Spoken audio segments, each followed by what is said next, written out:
What are you trying to do? Oh, just go to the page. I don't know if you. I mean.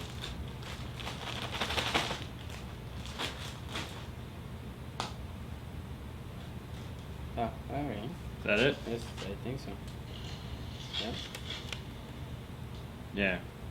Oh, hey, what's up? What's up from New York, Orlando? That's got to get confusing. Hey, Orlando Nando, from New what's York? up? Yeah. Hey, from Mesa, Arizona. From Yeah. Pennsylvania. What's up, Brandon? Houston's in the house. What's up, Chuck? How's it going from Detroit? Hey, how's the weather over there? Team. What's up, Vincent? So, since we're doing shout outs and letting everybody know where we're from, California, hey. We got a couple gifts this week. Yep. And I say gifts, mail, whatever you would like to call them. I call them gifts because they were personal. Anything personal to me is a gift.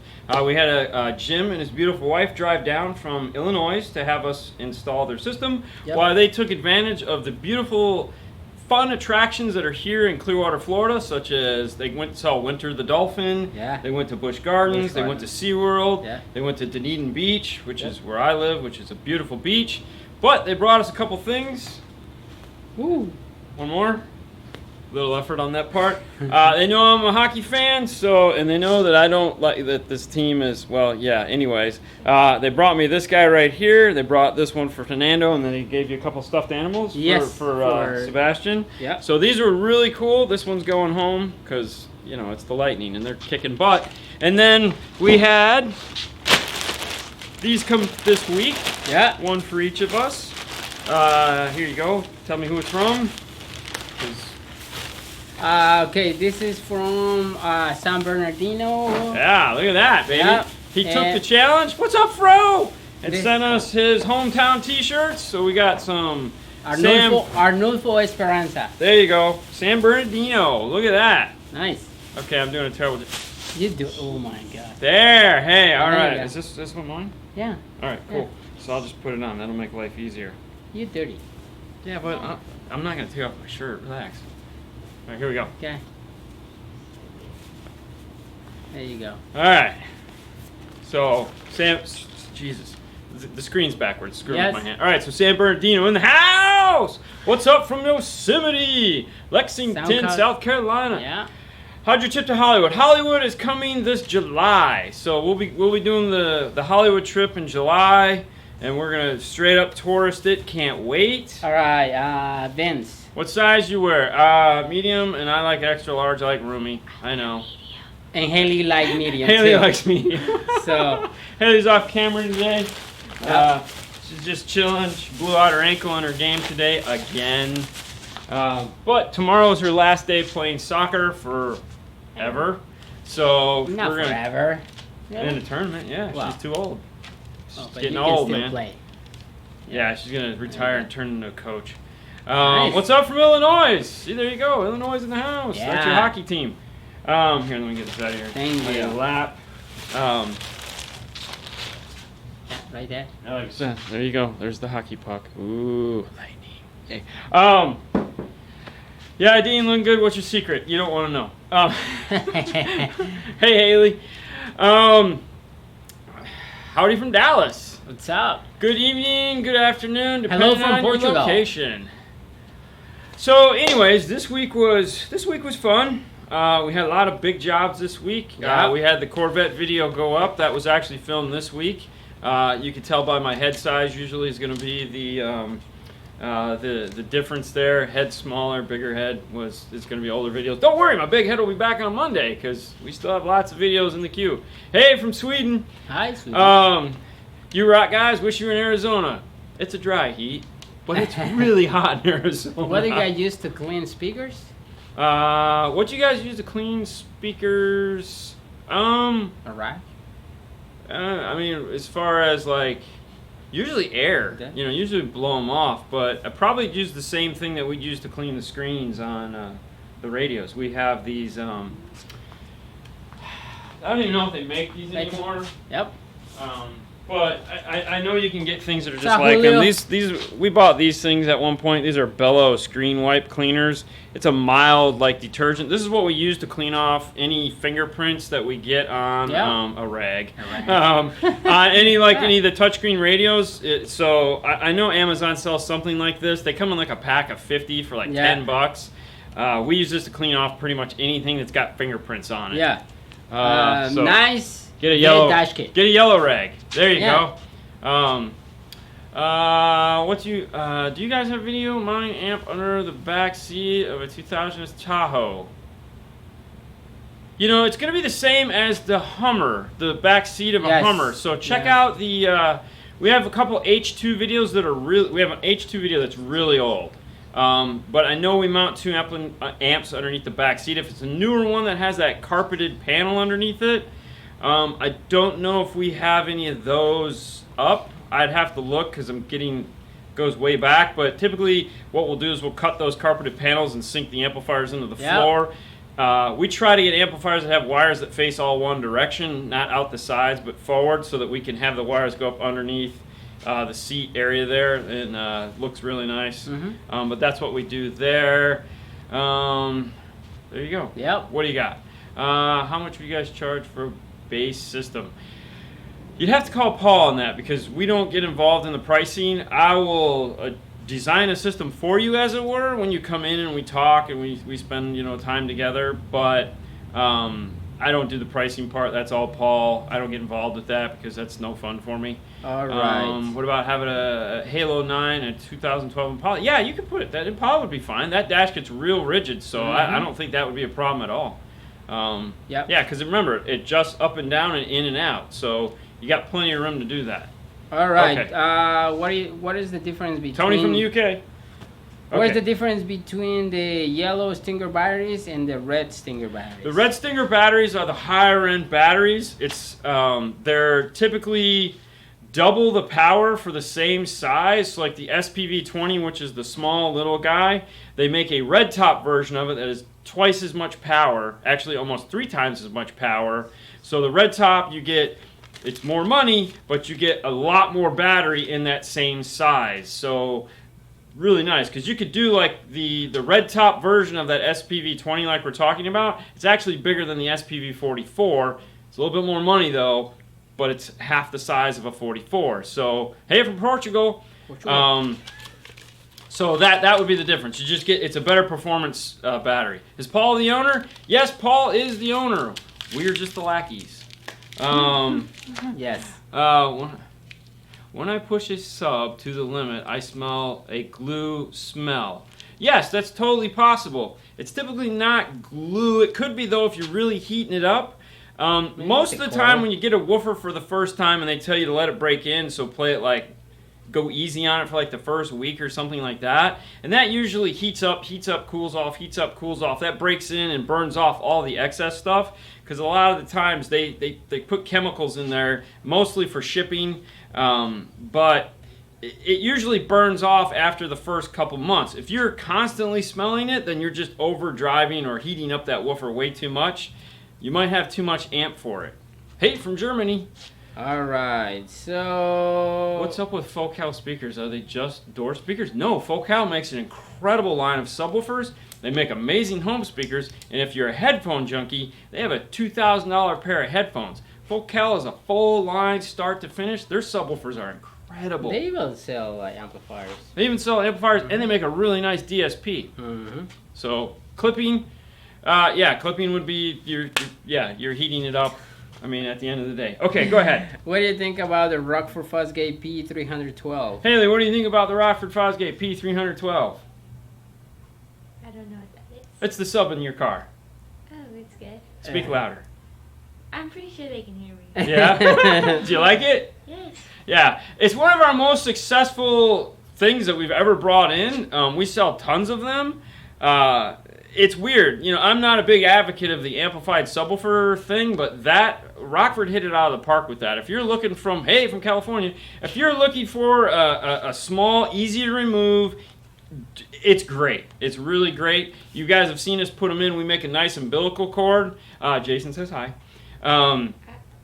for it. You guys can do the same thing. She say hi. Makes it really nice and easy. So like we do a lot of them in the SUVs where it's like they're gonna be doing stuff on the weekends. Like I put one on Haley's car mainly because I needed something for her to take out going back and forth to college and all the other stuff. So yeah, it's awesome. All right. Do you know anything about Rockville speakers and subs? I know nothing about Rockville speakers and subs. And I don't think anyone makes a DIN and a half radio anymore. Pioneer used to make one, and Alpine used to make them both, but I think they've all graduated. If you have a car that takes a DIN and a half radio, you may want to check MetraOnline.com because a lot of those cars they're making dash kits for now, where it's the whole dash, or you can cut the dash, and it allows you to put in a double DIN. So check that out. If Hello you have one from of those Germany. cars. What kind of glue you use on the Corvette dash kit? Glue. Yeah. What do we have to use glue for? I don't know. I think that was a Corvette video. Well, yeah, but we didn't use glue for anything. Huh. We didn't glue anything in on that. Trying to think. We didn't use any glue at all on that dash. The only thing we had to do was the USB HDMI screwed in. Mm-hmm. Um, Glue that you use. Well, anytime we do have to do glue, we use the Select Products CA glue. Yeah. There's a bunch of people out there that make CA glue that you can get it from. If you want a really good version of it, check out mobilesolutions.com. They're going to have all that stuff that you could possibly ever need for gluing stuff. All Retro, right. there you go. Retro Sound makes a DIN and a half radio, so check out Retro Sound. Yeah. Thank you. I have a Mazda 2006 Mazda 3 without the one system. With the what? Without Okay. the one system Okay. or OEM Okay. system. Yeah. I need to know which one harness and 6.5 adapters should I get. That's going to be tough. Packaudio.com. I believe you're going to need the RP4 MAZ, something like that. Go to pack-audio.com. They're going to list whatever's for that car. If there's a smart harness, you have steering wheel controls, you're going to want the RP4. All right. As far as speaker adapters go, if there's anything available, if Pack-Audio doesn't have it, check out MetraOnline.com. They have a better selection of speaker bezels. That's why most of these up here are Metra ones, because they just have a better selection. You might not need one, though. Not every car needs them. You look skinny. I'm That's sorry. what they say. I know. Okay, so you guys know I had a little blood pressure issue a couple months back, so I had to change my diet, which was fine. I was getting lazy, as it turns out. So yeah, basically I went back to what I used to eat a long time ago, which is protein bars, protein shake, and then I have a real basic dinner, which is lettuce and chicken. Yeah. So if you guys want to lose weight fast, shake for lunch, protein bar. I ate my trail mix, which I've made on here before and showed you guys how to do. Unsalted peanuts, dark chocolate morsels, and yogurt-covered raisins. Got to have the yogurt. Keep First yourself step. regular. But you never say first step. First step, but Second there's step. no first step. It's just one day you eat French fries and yummy stuff. The next day you're eating lettuce and chicken. Yay, Scotty. Yeah, it's nasty. Yeah. So there you go. All But right. I feel for better too. My blood pressure, just in case you're wondering, went from like 75. 175 over like 110 to this morning I think it was 115 over 70. Pulse rate was like 45. So also I run like a madman. Right now I'm running 6 to 7 days a week, anywhere between 2.4 to 5 miles a day. So which is what I used to do. I like running. It makes me feel good. Okay, All right. we got that out of the way. Dean, do you think the TI speakers could go active? The TI, which one? The TI speakers, I'm guessing the Phoenix Gold. Oh, okay, all right, yeah, okay, good topic. Real quick, we'll talk about that real fast. The reason why we didn't do Fernando's speakers, like we talked about this. I like the speakers. Yeah, Yeah, I like the okay, they're speakers. very nice. But you guys were like, when we said we're going to use DSPs in the car, and you're like, I wouldn't. Why would you do DSPs? You didn't go active on it, and it just seems like a waste of a DSP. There's a lot of things a DSP does other than allow you to go active. The DSPs usually have like monster EQs in them. Sometimes they have 8-channel, 32-band EQs, which are really nice. Believe it or not, you can also get a really good time delay going with a component speaker with a passive crossover. We do it all the time. So there's a lot of things that you can do with the DSP other than just go active. I don't know why everyone was like, like you have to be active in order to have a DSP. No, you don't. I mean, most radios that have, like your Kenwoods and your Pioneers and your Alpine, that have these giant EQs and these time delays and these volume controls and all this fun stuff built into them, are designed around going with passive crossover systems. Now, that being said, a passive crossover system, yes, is way better because it takes out that power-hungry, the active systems. Because passive, you have that giant power-hungry crossover in there that can suck up a lot of the power. The other thing, too, is the systems we're going to be putting in his car are a little bit more basic as far as 2-channel amplifier on the highs, which is not a 4-channel, so we can't go active on the front in this first system we're putting in it. That's not to say the next system, we might be able to do active. We can rewire it. It's not a big deal. But for the first system that's going to go in it and the first couple tests we're going to do, it needs a passive system. So it's all good. Little by little. You know, we want to be able to change things out, but for the first couple systems that we have planned for it, we need this. We sell tons of DSP, most are not active. Exactly, and believe it or not, that's pretty much how it is. I mean, not everyone is prepared to go with 8 channels of amplification for their highs. So it's all good, but it is coming, you know, I mean, buy DSPs, they're fun. I mean, just playing with that EQ is a blast. All right, I'm looking to start upgrading my stock system. I have a 2003 Ford Explorer Sport Track. Should I get the head unit first or the door speakers? Head unit. Always start with the radio if you're planning on upgrading a system. Figure out your head unit first because that is where everything comes from. You know, think of it as, you know, where you're going to get the water to drink from. You don't worry about the canister. You worry about finding the water first. Then you figure out how to take it home. Get your radio first. Always source first because most people are going to do bass first, which is fine if you just want to get that off the list. But if you're going through my list of things, I like source first, then I work my way through the rest of the stuff in any pattern you want. PRS-80, what do you recommend? Other than the PRS-80, if you're a Pioneer fan, check out the 8800. That's the newer, has more features. It's not as loaded as an 80, but it is really nice. We did a full review on it, and we did I think we did a dyno on it. I'm not sure. I don't remember. Did we? You sure? I thought we did, because I think we did it. Anyways, check out the 8800. It's a limited distribution model. It's a really nice radio. Yeah. Okay. All right. Hey, can a double DIN fit in a 1997 Chevy Tahoe? Yeah, you just need to go to metroonline.com. There again, they're going to have that dash kit. It's the full bezel you can buy to convert it over to a double DIN. Ooh, Pack might make one for that one too. Yeah. Pack Dash Audio first. Remember, dash kits. When you guys are looking for this stuff, dash kits first. PackDashAudio.com, MetroOnline.com. Somewhere in there, you could also hit up, because they only have a few dash kits, you can go to iDataLink.com and check out the Maestro stuff, but they only have like 3 dash kits, so it's nothing to get too excited about there. But yeah, okay. All right. How do you set the high pass and low pass filter on the amp for 6x9 two-way coaxial speakers? I'm going to start at 80 hertz. You guys have seen us set up an amplifier before. Anytime we have it on the bench, before it goes into the car and we do our final tune, we always start at 80 hertz. Go ahead and start at 80 hertz. Play just that speaker. Remember, anytime you're setting crossovers, you want to isolate.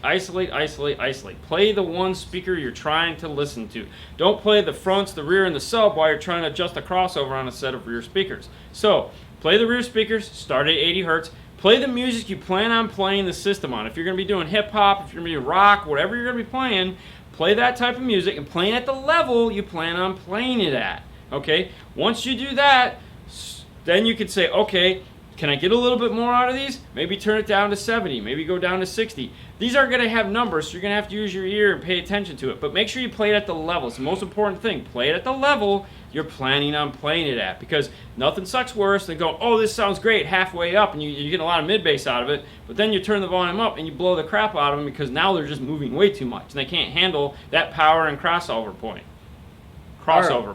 Okay, sorry. All right. Hey, guys, how you hook up Joseph.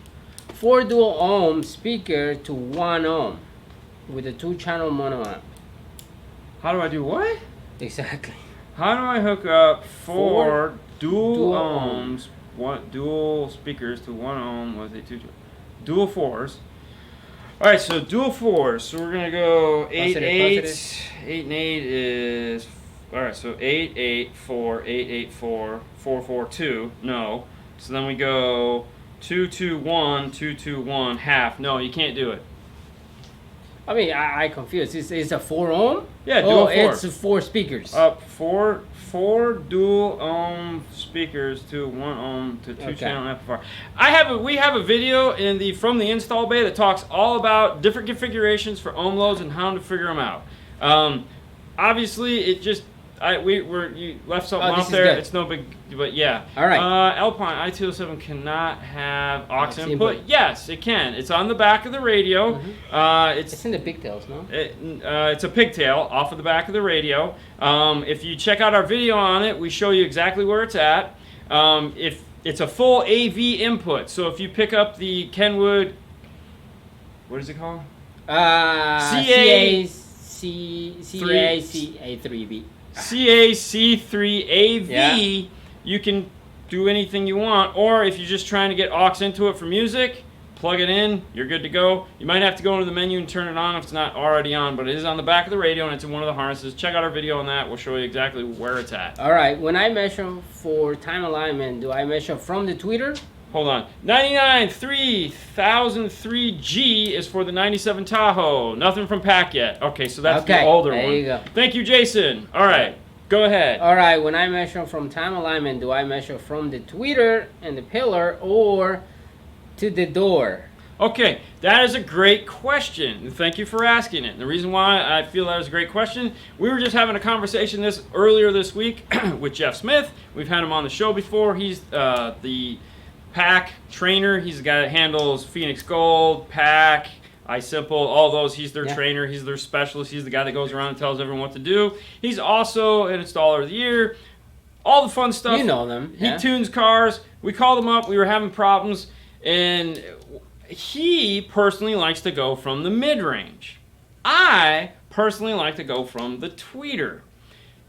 Is there a right or wrong answer? Not really. Some people like to actually divide the two. So if it's like 50 inches and it's 48 inches, then they'll go halfway point. Now, that's only if you're doing the passive system. If you're going active, naturally you're going to go to each one. But for passive, he likes to go to the mid-bass. I like to go to the tweeter. In the end, the result pretty much was the same. It still wasn't working the way we wanted it to. So, but most of the time, we're pretty successful with it. Going to the tweeter, he's pretty successful going to the mid-range. Try both. It's not going to hurt. All right. Do you know if you can with double DIN? Savannah, Georgia. Okay. Do you know if you can with double DINs now allows to the screen to be turned off? Yes. To where there is no light coming out from the black screen. Yes, and I know this because my 9905, apparently, that I'm testing right now, I didn't hook up the illumination wire or something weird is going on there, but the other night I was driving, it was blinding me, and somehow I hit the right buttons to get the dang thing to go off. I think. I might have actually put it in rear view camera mode. I tell you what, I'll check on that and I'll report back on Monday. So which will be Tuesday if you only watch it on YouTube. I'll find out for you. But I don't have a backup camera on mine, so I just hit the camera button, I think. I think that's what I did. I hit the camera button and it went to a black screen. So, hey, and for those of you that hate the camera, the new Pioneers, that whole, things might be reversed, the new Pioneer radios actually took that off. Yep. So, along with which was weird though, because it's not on the first release, it's on the second release of the radios. They totally removed that whole thing. So now when you go to reverse, it's just a full screen. It's kind of cool. All right, PAC seems to be a leader in measure aftermarket from both and integration. see which sounds better. Yeah. Exactly, Jason. Yeah. Okay, what was the RAM question? I keep missing that one. I don't know. Okay, go ahead. PAC seems to be the leader of the aftermarket integration. Would you agree with this? Okay, so all right.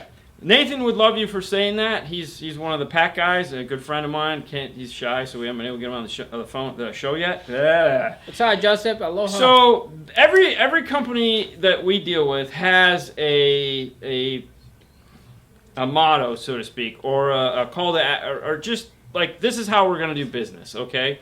I call it a business model. PAC's business model is that, listen, we want it to work. We're going to do the best that we can to get it to work. So by the time that the product typically comes out from them, the bugs are gone. I mean, there's still going to be a few bugs here and there. That's only natural. Once when you go from having 10 people test it to 500 people testing it, you're going to find other stuff. It's just like when you buy a cell phone. It's like, it worked great for us. Oh, but look what Johnny did. Metra is always first to market. I think that's their motto, so to speak. So it's make it first, get it out there, start selling it. Sometimes that works good, like the Corvette dash kit that we just used. That was one of the most beautiful dash kits that I've ever seen come out of Metra. It was gorgeous. One guy pointed out that there's the Vet, I can't remember the other Vet place that makes a dash kit for that. They also do a really nice job too, but it's like double the money. Yep. So sometimes, and Metra is a hit or miss. Sometimes the stuff works great. Other times it's like, so... All right. It's all necessary evil. Happy Cinco de Mayo. Happy Cinco de Mayo. May the Force be with you. Okay. I had to explain that to him today, by the way. He's not a big Star Wars fan like me. It makes it really hard to work with him sometimes because he doesn't get all the cool Star Wars references. Drives me up the wall. Yeah. Yeah. But he's getting some of them. But he's never seen it. Okay, 2003 Dodge URAM. Not a question. A fix for it. Not working. Have you shortened the lightning wires? Work with iPad? Or an S9? No. Okay, good point. Yeah, so the URAM is an adapter that iData makes so that you can retain your factory RAM USB adapters. What we've ended up doing with that is just turn it into a straight charge because it's just way too long to go from dash, because it goes through the dash, across the down, under the seat, up and around, and really these cables are only good for like a really, really good USB cable. You might be able to get 9 feet out of it. That's way longer than 9 feet. So we've been just using them for charge. When people want to retain them, we'll put just a charger on the other end of it, put it in the dash, and we use the PAC flush mount nickel with the little 12-inch or 6-inch that you guys... one. You whatever it's called. Thank you. We just use that. We put it in the dash. All right. So that's what we got. I used the auto EQ on my Pioneer the other day, and they set my subwoofer at minus 15 dB. Correct. It is normal? Yes. So anytime, okay, a couple things are going to happen when you use the Pioneer Auto EQ feature. For one, hopefully you guys put the mic the way we put the mic, which is where the head is, facing up, not facing forward towards the dash. That typically sounds crappy. Facing up sounds the best. Usually we have it about 6 inches off of the headrest. Two, it's a Japanese DSP. The Japanese don't like crazy bass like the Americans do, so the first thing it tries to do is turn the subwoofer almost all the way down. That's fine. Let it do its thing. It happens all the time. The first thing we do when we get in there to test it. There you go, Jason. What do you say? USB DMA1. Thank you, Jason. The first thing we do when we after the auto EQ is we get into the truck and we just shut the subwoofers off altogether, because time alignment really doesn't need a subwoofer present, where we want to concentrate on just the image. The other thing too is that it typically gets the levels between the left and right backwards. So for example, if this is like -2 and this is -1, typically you flip those. It does really weird stuff for that, but we've learned to play with it to fix those levels. So it gets the distance almost right on every time. But the levels, especially for the front, are usually backwards. All right, Joseph. Okay. Joseph, are you guys the only 2 installers at the shop? They should pay you $50 an hour. We are the only 2 installers at the shop, and they don't pay us $50 an hour. All right. What is the best head unit to replace the 8.4 Uconnect, non-amplified? The radio is in a 2015 Ram 1500. Is it the 3.5-inch screen? 8.4. 8.4, there's only one, there's 2 options for that. I believe you can get into an Alpine Restyle radio. Or the Ampro. If you're into that, are we trying to keep the radio? No, I guess you want to replace the head unit. If you want to replace it because it's like if it has an amplified system and it's an 8.4-inch, just buy an Ampro, keep the radio. Otherwise, Metra is going to be your only game in town for that one.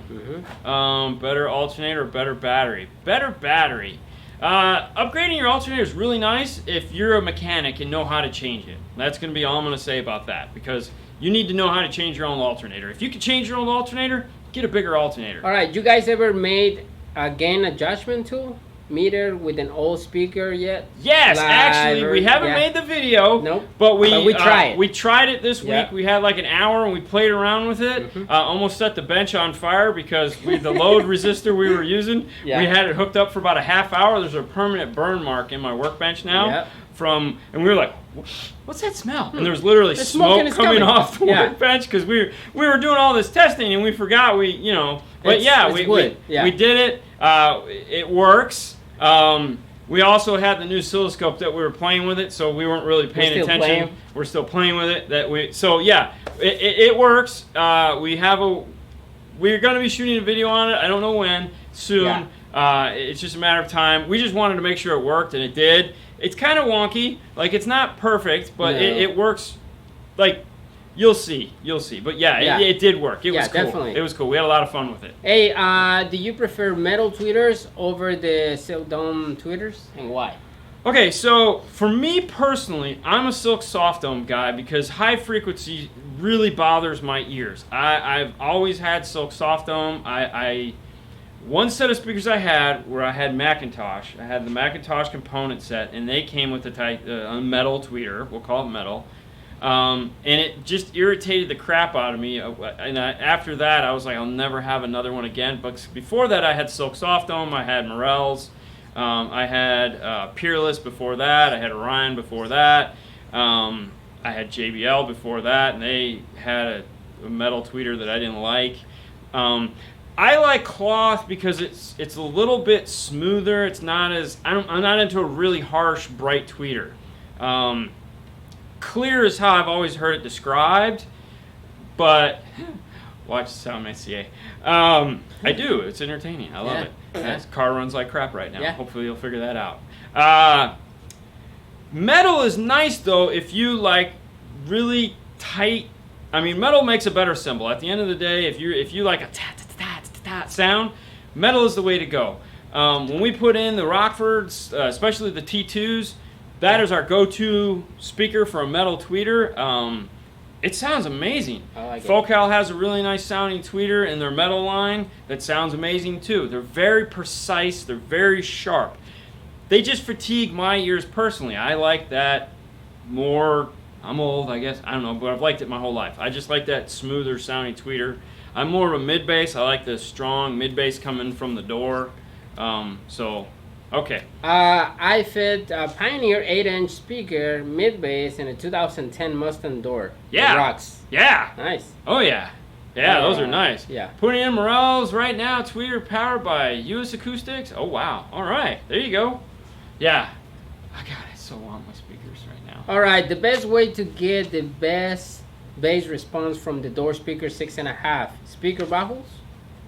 Like, it's a question. If he can get speaker baffles. Speaker baffles typically are too small for a good bass response out of the doors, I've found. Really, if you want to increase the bass response out of your door, sound dampen or deaden, however you want to say it, the heck out of the door. You know, that's really what you need to do. You need to stop the stuff inside the door from moving What's up, around. Victor? And hey, Victor, and making counterproductive noise. So, you know, all the guys that sit there and preach sound dampening, it's real, okay? Fast rings are real. The stuff works. Use it, you'll like it. There's no cheap way to make there's no cheap way to do it. You can spend a lot of money and make a cheap speaker sound good by deadening the door, but you can take a really expensive speaker, put it in an undeadened door, and it'll sound like crap. You need to really, just like a subwoofer needs a baffle, a strong baffle, in order for it to put out bass. You don't want a weak baffle, you'll break it. Or the mid bass in the door is the exact same thing. You have to make that baffle as strong as humanly possible in order for it to produce that mid bass. Because remember, to make mid bass, it has to move. The more it moves, the more other stuff moves. So you want to limit the movement of everything else to get that mid bass. Because when you start the speaker doing this, guess what? No mid bass. Oh, it's not clapping? Aloha. What's that? It's not clapping? No, it's clapping. Hello from Dubai. All right. CD, anyway, a Pioneer 140 ABT, newly installed, has intermittent sound? Intermittent sound. Intermittent sound. Okay. Lost for about 1 or 2 seconds. Does it in CD and a radio? What do you think it is? Sounds like the amplifier might be shorting out to something. If you're hit, yeah, I mean, I would check the amplifier first. That's usually if you have sound going in and out, and if you're using the radio's amplifier, it's usually something to do with the amplifier, especially at higher volumes. You'll get a, and that's the amplifier trying to turn on and actually make sound, but it's seeing a short. At lower volumes, if it goes away, that's a clear indication that there's some kind of resistance higher than what the radio can handle. And a short, usually people always think about two wires touching metal. No, a short could just also be, in the case of a radio amplifier, just a lower ohm load than the radio is capable of handling at higher volumes. All right. XS batteries, the power batteries, or the Optima batteries will be better option. I mean, XS makes. I mean, obviously we sell Stinger batteries, so Yep. that's the first battery we're going to recommend because that's what we sell. I've sold Optimas. Optimas are nice. They're great underneath the hood. They look awesome. XS, they're nice too. I mean, I got nothing bad to say about any of No. them. So I mean, buy what you can afford. Yeah. Buy They the biggest. good. Buy the biggest battery you can afford. I mean, you Yeah. can never have too much power. All right. The best kit for a G35. Scotch. Scotch is okay. Affordable. It's probably going to be the Scotch. The Scotch one looks the nicest. Old reliable, meaning you what? No. The Scotch is the Is the pretty expensive one. No, the Scotch is both the Scotch and the Metra about the same amount of money. Okay. The Scotch looks a little nicer than the Metra. The JDM is going to be the expensive one. Mhm. If you can find it, you want the JDM kit because that's the factory kit, and that looks amazing. It's because it's factory. Metras, we've installed hundreds of them, and they never have issues. I So don't like it. it just looks ugly. Uh, When's the full review of the 9905? I really just don't want to take it out of my car to do the reviews, what it comes down to. I'm really having a good time with the 9905. I just love that screen. If you guys haven't had the opportunity to check out the video of us actually putting it in to see how pretty that screen is, check it out. We compare it to the 9904. It's just such a gorgeous screen, and it's got to come out because I got to put something else in there, but man, I just really liking it. All right. So he say menu display off for the Kenwood. Holding Okay. down home button will turn it off. Okay, who said that? Duo 315. Okay, so yes, you can repeat that. To turn off the display on the Kenwood, do this. Menu display off. Holding down the home button, and then they turn it off. Okay, so something along those lines. I'm sure it's in the owner's manual. Do a review in the car. No, because it's got to come out. I got to take it out, Jason, because as you know, there's so many new radios to play with, so We have to put a 150 MP in there. It's never going to happen. But it's got to come out. I know, it's one of those things. It's got to come out. I might trick it, though, and just go to the 995. Okay. Yeah? That's a thought. Okay, go ahead. All right. Just pick up a 9903. Can't wait to install it. You're going to like it. Sorry, go ahead. Go ahead. No. Take All right, your go time. How to get All right. out of network mode on an Alpine? You have to go into the restore settings on the radio. There you go. Okay, go ahead. All right. 2018 Toyota 86 has a backup camera video feed on the rear view mirror. Okay, I want to have it on my new ILX 207. yes. It is All right, possible. so it is totally possible. If you have a rear view mirror, it's got a camera in it, you want to move it down here on a Toyota, it's totally doable.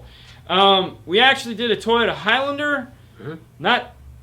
last year sometime. We put up a video on, I don't know if it was a full radar replacement video, but we have a video for the Toyota Highlander that I think we moved it on. Otherwise, I know we show you how to do it at Ford F-250. Yep. It's always going to be the same principles. It doesn't matter. All these cameras work off 6 volts, and all the cameras have a standard output. There's 2 wires. One's ground, shield, and one is signal. Now, the mirror is what's powering. The mirror is usually what's cycling the camera through.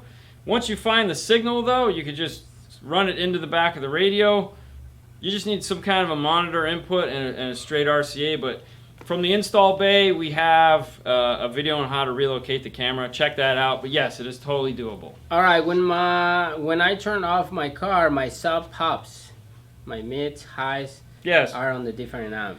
So the pop thing that he's talking about is usually you use what's called a TR7, and what you're going to do is you're going to add a delay to the turnoff. So what's happening a lot of the times, everything shuts off at once, and when that current dumps, you get a pow. So by adding a delay to the remote turn on through something like a TR7, which is a programmable delay, it allows the radio to shut off and then allows the amplifier to shut off a little bit later. Usually does away with the pop. Or you set the delay so far away that you're in your house when it pops, and it's good enough it's gone at that point. All right. Saludos, Germán. Aloha. And hello from Brazil. What 5-channel amp to play components and subwoofer, and 1 amp for sub and the other for component, or 1 amp for sub, or 1 amp for sub and the other for components? That's a great question. And so basically the idea is, should I get a 5-channel amp that will do like components up front and a sub, or should I get 2 amps to do components up front and a sub? Really depends on your power requirements. Something like a PDX V9 or the new, or I'm sorry, not new, but the T1005 Rockford cool little amp that we've been doing a lot with. They have 500 to 600 watts for the subwoofer. Yep. If that's enough power to power your subwoofer, you're golden. Mids and highs, usually between 100 to 110 per channel. It's a lot of power. So basically 900 to 1,000 watts. If that will do everything for you and meets the power requirements, just do the 5-channel amplifier. It makes life a lot easier. 1 power wire, you're good to go. If 500 watts is not going to cover what you're trying to do for a subwoofer, then obviously you're going to want to go 2 amplifiers. It's really the sub that determines whether you do 5-channel or no 5-channel. Gotta bail. Thanks, Jason, for coming by. We'll talk to you next week, buddy. Yep. But that's how you got rid of the pop with a relay. A relay will also help sometimes. Sometimes when that relay turns off, you get the same effect. So try a relay first, because obviously you can pick one of those up pretty cheap at any auto parts store. If you don't know how to hook up a relay, we have a video on that. But yeah, sometimes a relay will get rid of the pop. All right. When I do in a sound quality system, it's CO boxes recommended? No, they still made TR7. I haven't installed one. Sorry, I was reading this. Didn't even know they still made TR7s installed since the CVA 1003. Yeah, they do. Actually, I just threw one away yesterday. I don't know why. Or because I hate them. But, okay, sorry, ask your question again. I lost it. When doing a sound quality system, it's CO box recommended? No, not necessarily. Here's the deal with sound quality system. Sound quality for who? Okay, that's the question you have to ask yourself. If the sound quality system is for you, then sound quality is defined by what you think sounds good, not what I think sounds good. Okay, so remember, at the end of the day, you're designing a system if you're designing for yourself, it's for you. So if you like fat, boomy bass, then that equals sound quality to you. You're going to want a ported box. If you like nice, tight bass then you're going to want a seal box. That's not to say that you can't get that out of a ported box. You're just not going to get it at you're not going to get all the frequencies. But speakers being the way they are now, you could still get a lot of boom out of a seal box. It really just comes down to you and what you're trying to do. Now, if you have a customer like we do that describes a specific way they want their system to sound, well then yeah, we're going to go ahead and we're going to put you right into that seal box and we're going to get you on your way. 90% of the people though, they want a ported box because they say they want it sound quality, but in the end of the day, they want it to knock the back of their head off. So what we'd like to do is a lot of the times I always save the subwoofer type of that for last because it's easy enough to change out. So if like we put a system in and the guy goes, I go, no problem. Let's try this box. Ooh, So we try to get what they want the first go around. Every now and then though, they'll be like, hey, I really want just 112, and I'll be like, you sure? And then we're like, yeah, and then you get it in there and like, I'll go, hold on, let's get 2 10s in there and see what that's, oh yeah, there you go, magic. So sound quality is what you think it is, not what I think it is. No one else is driving around in your car but you. All right. So, your opinion on Audio Frog and Addison? Audio Frog is great stuff. The guy that designed that is a genius. So yeah, good stuff for sure. What about Addison? Audison, we sell Audison. Love it. Yeah. Good stuff. The Voce 5.1 amplifier. If you want the dream amplifier, boy. I mean, in the semi-affordable range, they make this stuff that it's like, wow, okay, let me get another car. But yeah, it's good stuff for sure. Okay. All right. My car allowed me to put a bigger battery than what the stock. Yes. If I do that, it's gonna affect anything. No. But we're taking out the smaller battery in your car. At the end of the day, the voltage is the same. All you're doing is increasing the capacitance, meaning the storage. So a lot of car manufacturers will sometimes put small batteries in there because it's cheaper. You, the final user, if you see it has a bigger tray and you can fit a bigger battery in there, always put the biggest battery that you can fit underneath the hood of your car. So, if you can go out there and if you can get another 2 inches and go bigger, it's still going to be a 12-volt battery. You run 13 and 14 volts at the end of the day. You're just giving it more room to store stuff. It's kind of nice. All right, and the 86, he want to have the both screens, like the top and rear.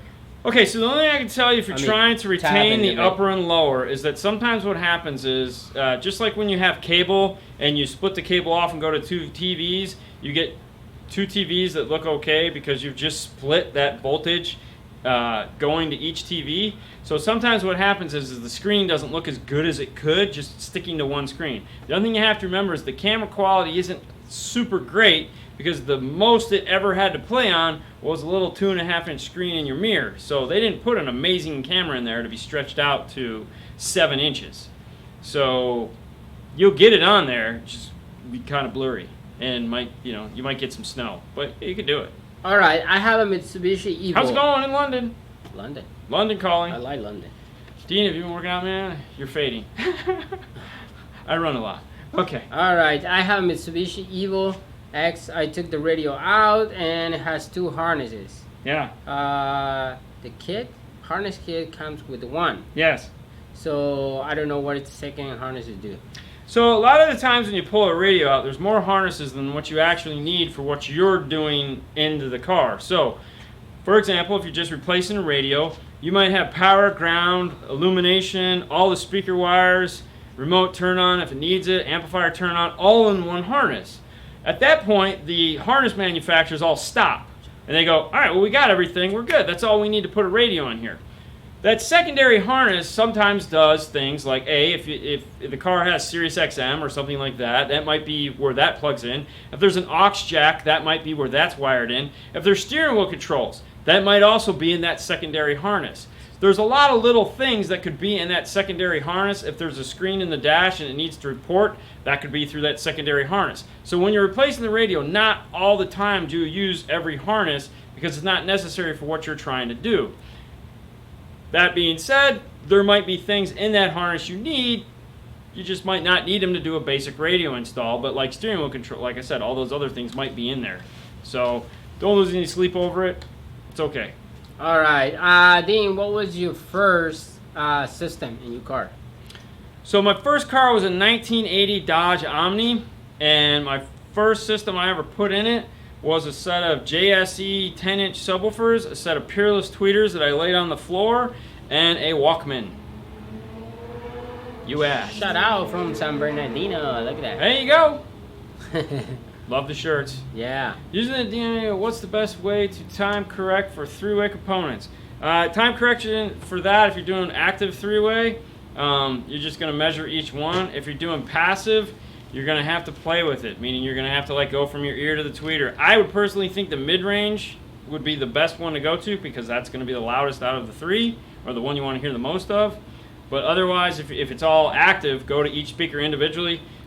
Sit where you're going to sit. Have a friend measure from here to that speaker. Remember, if the speaker is mounted behind something, compensate for that. So if it's in the door panel, it's another 1.5 inches till the speaker through the door panel. Mm-hmm. Make sure you add that 1.5 inches in. Don't just go to the grill, go to the speaker. Okay. Do you guys have something that will... Do you smoke weed? What? It says, do you smoke weed? No. Yeah. You do? Yeah. Oh, okay. Didn't know that. You're grounded. No. I am the most boring Boy Scout you'll ever meet. I don't drink. I don't smoke. I take aspirin if I have to. No recreational. I don't even drink caffeine if I can avoid it. No, you barely drink iced tea. I don't want it. Trust me. Oh my God! Yeah, it's crazy. Yeah. So, Yeah. okay, go on. All right. What's your thoughts on the Audio Control 4.800? Dude, that is a bitchin' amplifier. Yeah. If you get the opportunity to play with one, the 800.4, the D 800.4 with now the new L whatever the mono version, the 800.1, those two as a combination, that is bad. That is awesome. Yeah. Because you get basically an LC7i front end. Yep. Because you can actually, like, so if you're going in a car that has tweeters mid-range and you need to sum them together, you can actually do that with those amplifiers, the LC or the D. It doesn't matter. So you get 6 channels of high-level input.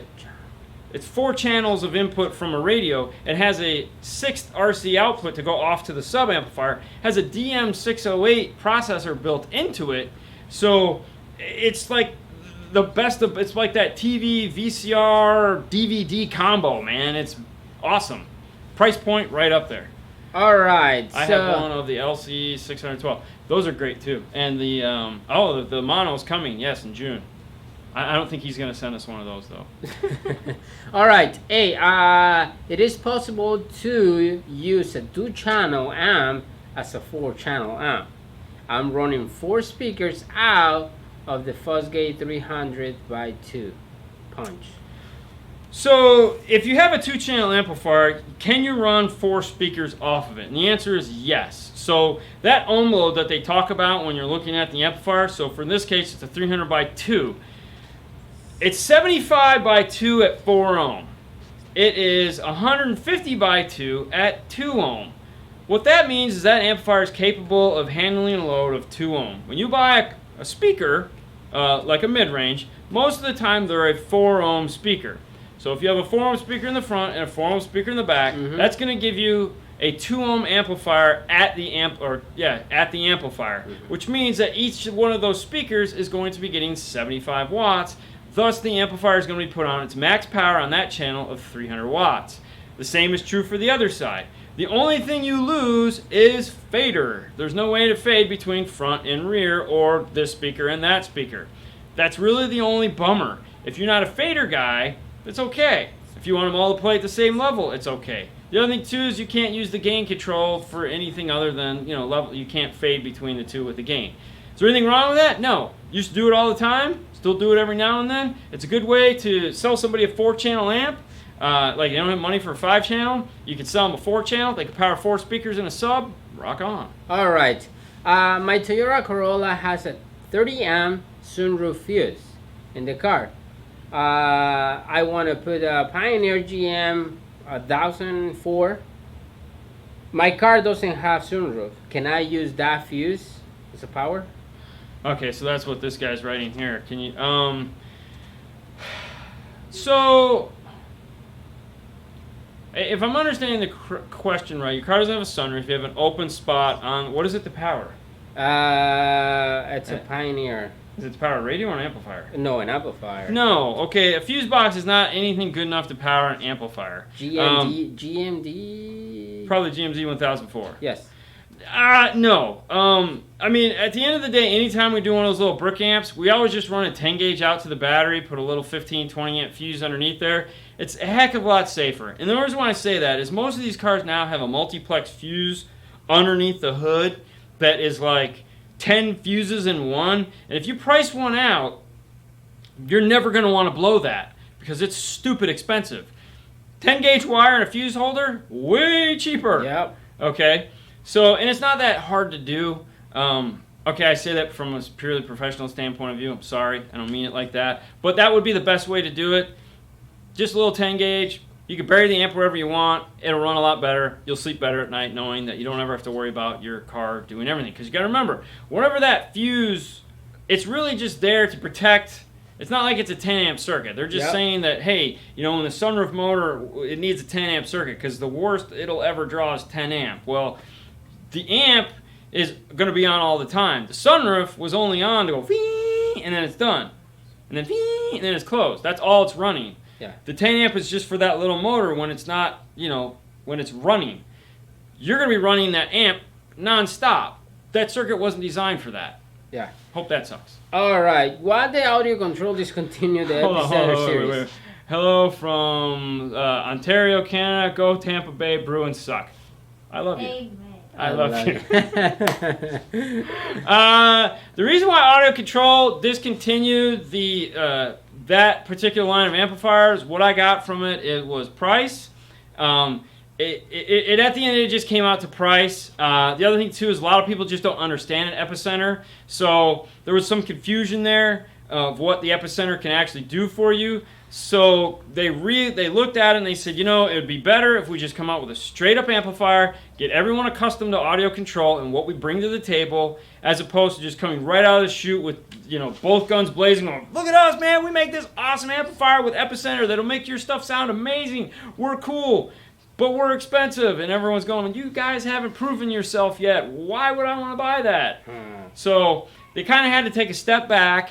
That's not to say that one day they won't come out with something that has it again, but right now they just felt it was a better move to pull that line back, reevaluate, adjust the price points a little bit. Who knows what the future holds? I was talking to Chris about that when he was here, and I was like, you know, it'd be really cool, and gave him a couple ideas, and they were like, ooh. So we'll see. But yeah, it's kind of a bummer, but it is what it is. Alright, biggest issue or advantage to install an audio system in a vehicle with the primary battery under the passenger seat. Like the... like a Cherokee or like a Cherokee, van. yeah. What's the advantage? Or the disadvantage? The biggest issue... What's the biggest issue? The biggest issue or advantage. The biggest issue is that you have to pull the seat out so you can make a nice fuse holder to go underneath. You have to lift the seat up and slide it forward so you can get underneath there and make a nice fuse holder. You know, we've done a bunch of them now. It seems to be becoming more and more popular. It's either in the trunk, under the back seat, under the front seat. They're putting them all over the place in these cars now. We really haven't had any issues per se. No. At the end of the day, it's kind of nice because now we don't have to drill through the firewall. Exactly. So that's it's like, yay! You almost like, yay! Oh yeah, Brandon, thank you, buddy. I just wanted to point that I was going to mention that. So all you guys have been dying for a DD1. Yeah, go to Amazon or right go now. to No, right now. WC, whatever his website is, WCCaraudio.com. I think is what it is. Buy the DD1s. He has them in stock right now. So if you haven't been on Instagram or Facebook or somehow you totally missed Steve's posts on that, the DD1, they have them. I'm sure they're going to be gone by the end of this week. So if you haven't ordered yours yet, order it. I was almost going to order one just to have one. Yeah. You know, but I'm not going to because it's $150 or whatever it is. But yes, if you want a DD1, get one today. When you're done watching us, go buy a DD1. Okay, sorry, go ahead. Dean, Tampa is lesser of two evils. Okay, fine. All right, so the last big system that you did in the H2, what did you guys don't do the big three? That was probably the H3. Yes, and Chris Power Electronics. Okay, so we've had plenty of videos.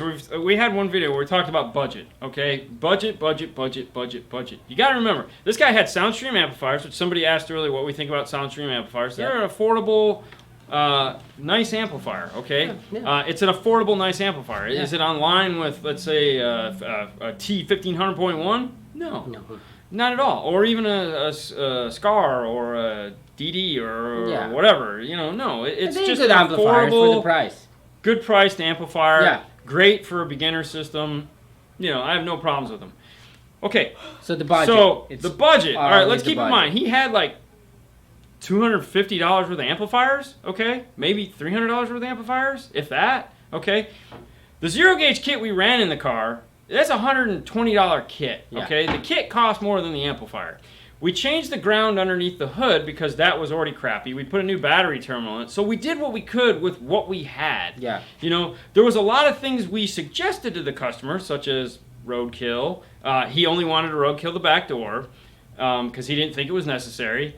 So, you know, we work within a budget. This isn't like Discovery Channel where they have like, hey, today we're taking in John's car, and in John's car we're going to put all new stuff in it. No, the cars we do, these people are paying for, man. We have no say whatsoever. We make suggestions, we give them the bill, and they go, where can we trim the fat? And we go, okay, well, you can do this. And that's what we do. You know, that's it. You know, we play, you know, you give us 52 cards, we play 52 cards. If you give us 40 cards, we play 40 cards. And we do the best that we can with the 40 cards we have. That's the only way I can explain that. That makes some kind of sense. All right, But- I'm looking for a double din similar to the old Siennas. 2006 navigation screen. I like the maps always showing where you are, and can you recommend something to upgrade it? Something like with Bluetooth, CarPlay, and etc. So check out, if you like the Sienna style mapping system, check out the Pioneer, like an NEX, I hate like a 6201 or a 7201, or if you want the best screen, get the 8201. Check those out. They're going to map similar to that Toyota as far as how they look and feel and spin. The operating system is going to be close to what you're used to now. So yeah, check that out. All right. Thank you so much for the Happy 5th of May. Soundman Boom. boom. Okay. There you go. Keep it up. Hello from California. Couldn't find those butt connectors on Amazon. I found them the other day. I posted a link somewhere for somebody that asked. You have to look for 26 to 24 gauge. I think it's like 28 to 24 gauge butt connectors. They're expensive on Amazon, like $15 a bag. I was like, whoa, but they're there. All right. I have two amplifier, Tape from the UK. 2-channel amplifier, but only works on Bridget mode. What could be the problem? Hold on, I was reading this. Audison 5.1, best decent 5-channel amplifier. I'm yet to see another with such power. Yeah, the 5.1K is a badass amplifier. That's the Yeah. only way to say that. It's a really nice amplifier. Another amplifier you might want to look at that's not, like if that one's like, I like that amplifier, it's not in my budget, Yep. check out the Morel 5-channel amplifier. It's an AB class front end and a class D sub amp. That would also be a nice alternative to that as far as it's like half the price. Very nice amplifier. Not quite as much power, but check it out. The idea of sound quality that the two have are very similar. Yeah. Okay, All right. I'm sorry, ask your question. I again. have 2-channel amplifier, but only works in Bridget mode. What Okay. could be the cost? 2-channel amplifier that only works in bridge mode. Yeah. I have no idea. I mean, why would it only work in bridge mode? Check your RCA input. Maybe you have an input that's out of polarity, backwards maybe, or a bad RCA where it only input. it sounds like an input problem maybe. Yeah. So check your inputs. Make sure you have a good left and right input coming into it. Old PPI amps were very nice. Yeah, the Art series, they're good. Farrell's direct products are awesome. Thanks for the info, 5-star. Cool. Glad they treated you right. They gave us a lot of crap for that. Dean, how much What? weight have you lost? About 24 pounds, something like that. Oh Okay. my god! What? Huh? That's a lot of pounds, man. All right, must be an old amplifier. Could be. Do talk change and charge. All right, do talk charge and extra charge to tune a stereo with the DD1, or is that part of the install? Okay, so hey, it's AVDC. What's up, buddy? When it comes to tuning, okay, so good question. Do we charge extra when we're doing a tune with like a DD1 and all that extra stuff? And the answer is no.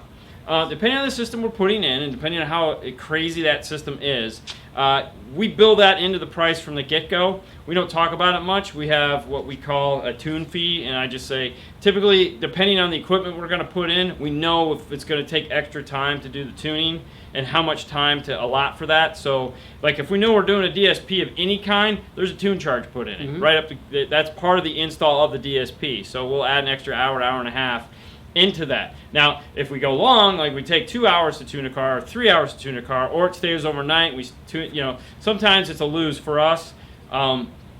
Just how it works out. But yes, we try, if we're doing a 5 o'clock special, obviously we don't need to break out a DD1 for one of those. It's the same amplifier. We know where it clips. So it's just a matter of listening to it. Plus, I've been tuning amplifiers for 28 years. I kind of have a good idea of where stuff All right. sounds What are bad. your thoughts on precision power amps? I have one in my car for over 20 years. Nice. I have the DD1 and the CCA1. Really good product. Yeah, I got them. They're awesome. Yeah. Precision Power was good. Okay, so that's going to take it. That's just going to be a throwback. We'll answer this real quick.